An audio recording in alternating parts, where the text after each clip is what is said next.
Hi friends, welcome to my channel. இன்றைக்கி வந்து நம்ம கல்யாண வீட்டில் பீன்ஸ் உசிலி தயிர் சாதம் எப்படி செய்கிறாங்கன்னு பார்க்க போகிறோம். வாங்க வீடியோக்குள்ளே. இதுக்கு முன்னாடி என்னுடைய சேனலை முதல் தடவை பார்க்குறீங்கன்னா மறக்காமல் சப்ஸ்கிரைப் பண்ணிக்கோங்க. இது வந்து இளநீ பாயாசம், அதோட ரெசிபி நான் போடலை. இப்போ பீன்ஸ் உசிலிக்கு வந்து பீன்ஸை வந்து நல்லா வேக வச்சு எடுத்துக்கிட்டாங்கங்க. இது ரொம்ப வந்து குயிக்காக செய்யக்கூடிய ஒரு மெத்தடாக இருக்குது. அதே சமயத்தில் ஆயிலெலாம் இல்லாமல் ரொம்ப சிம்பிளாக ஈஸியாக இருந்தது செய்கிறதுக்கு. இது எப்படி செய்கிறாங்கன்றதுக்காக தான் நம்மளும் இந்த மாதிரி கொஞ்சம் குவான்டிட்டி அதிகமாக செய்யும்போது இது மாதிரி செய்யலாம் அப்படிங்கிறதுக்காக தான் ஒரு வீடியோவாக வந்து எடுத்திருந்தேன். பீன்ஸை வேக வச்சு ஒரு வடி பாத்திரத்தில் வடித்து எடுத்துக்கிட்டாங்க. இது வந்து கடலைப்பருப்பை ஊற வச்சு இட்லி பாத்திரத்தில் ஆவி வச்சு உதுத்து எடுத்துக்கிட்டாங்க மிக்சியில் போட்டு. வேக வச்ச பீன்ஸை வந்து கடுகு, உளுத்தம்பருப்பு, காஞ்ச மிளகாய் எல்லாம் போட்டு தாளிச்சிட்டு, அதுக்கப்புறம் இந்த நம்ம கடலைப்பருப்பெல்லாம் வேக வச்சு உசிலி எல்லாம் அது பண்ணி வச்சுருந்தாங்க இல்லையா, கடலைப்பருப்பை இட்லி பாத்திரத்தில் வேக வச்சு உதுத்து வச்சுருந்ததை போட்டு நல்லா கிளறிக்கிட்டாங்கங்க. ரொம்ப குயிக்காக முடிஞ்சிடுது இந்த மாதிரி மெத்தடில் செய்யும்போது. பார்க்குறதுக்கு ஆயிலும் இல்லாமல் ரொம்ப நல்லா இருந்தது. இப்போ நிறைய குவான்டிட்டி நம்மலாம் செய்கிறோன்னும் போது பீன்ஸை நல்லா வதக்கிட்டு அதுக்கப்புறம் அந்த கடலைப்பருப்பை வேக வச்சதை போட்டு ரொம்ப நேரம் வதக்குவோம். இது வந்து நல்ல ஒரு ஈஸியான மெத்தடாக இருந்தது. அதுக்காக தான் எப்படி செய்கிறாங்க உசிலி அப்படின்னு பார்க்கலான்றதுக்காக போட்டிருந்தோம் இந்த வீடியோ வந்து. ஆயில் இல்லாமல் ரொம்ப நல்லா இருக்குது பாருங்கள் பீன்ஸ் உசிலி. தயிர் சாதமும் அதே மாதிரி தாங்க.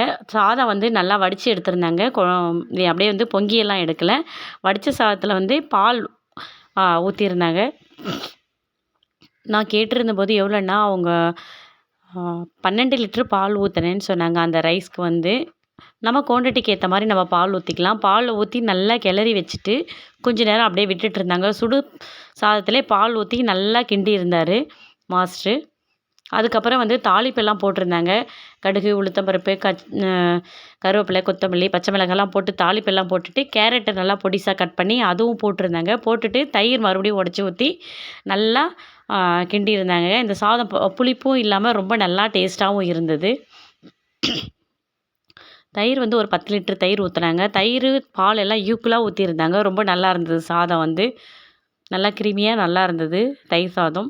தயிர் சாதத்துக்கு வந்து மாங்காய் ஊறுகாய் ரொம்ப நல்லா அட்டகாசமாக பண்ணியிருந்தாங்க. அதுக்கப்புறம் ஊத்தாப்பம் வந்து எவ்வளோ நல்லா சிம்பிளாக போடுறாங்கன்றத ஒரு வீடியோவாக எடுத்திருந்தேங்க. ஒரு கரண்டி தாங்க. இப்போ நம்ம கூட நிறைய பேர் வந்துட்டேன், நம்ம வீட்டில் சின்ன சட்டியாக இருக்கும், ஒவ்வொன்றா பெருசாக ஊற்றுவோம்.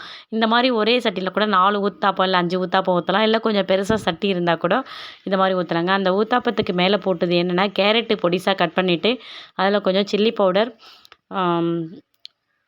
ஸ்பைசஸ் கொஞ்சம் போட்டிருந்தாங்க. பச்சை மிளகாய் கொஞ்சம் லைட்டாக போட்டு அவ்வளோதான். வேறு எதுவும் இல்லை. ஆனியன்லாம் போட்டிருந்தாங்க. அப்படியே மேலே தூவி விட்டு எண்ணெய் நல்லா போட்டுட்டு திருப்பி விட்டுருந்தாருங்க. ரொம்ப நல்லாவே டேஸ்ட்டாக இருந்தது ஊத்தாப்பமே.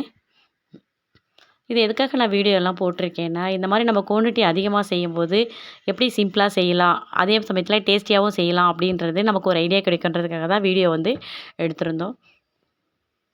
நல்லா ஒரு சூப்பரான அருமையான ஒரு ஊத்தாப்பம், கேரட் எல்லாம் போட்டு மேலே லைட்டாக நம்ம பொடி தூவி விடுவோம். ஆனால் அவங்க பொடியெல்லாம் தூவலை, அதிலே ஸ்பைசஸ் எல்லாம் போடுங்க. பொடியெல்லாம் தூவி விட்டுருந்தா இன்னும் நல்லா சூப்பராக இருந்திருக்குங்க.